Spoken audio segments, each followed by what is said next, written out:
Three-judge panel in North Carolina heard a challenge yesterday to the state's new congressional district map. The effort to redraw the state's districts came at the request of President Trump in hopes of gaining another seat in Congress. Opponents of the map filed suit saying it's yet another attempt to suppress the voting power of marginalized communities. Here's reporter Bethany Cates.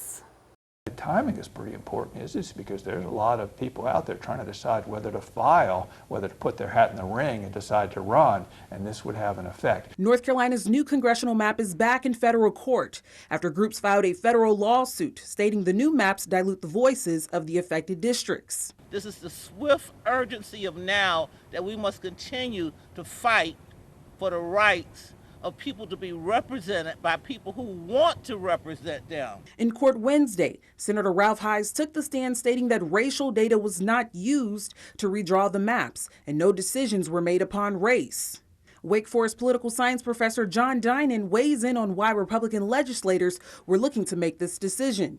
If legislators said, why did you draw the maps this way? And you said, we did this to gain an advantage for our party.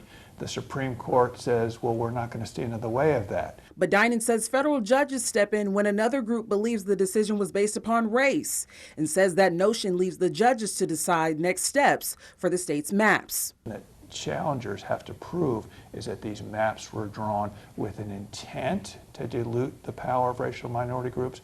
It's important to note the timing of this federal lawsuit is critical, with North Carolina's candidate filing period beginning on December 1st, less than 2 weeks from now. For people in that eastern part of the state, this would make a difference as to what district you would file in and even whether you would file for office. And while the defense lawyer states racial data was blocked out of the mapping software, civil rights and voting groups still want to see change reflected on the state's congressional map. What the challengers are asking the federal court to do is stop any further use of these maps.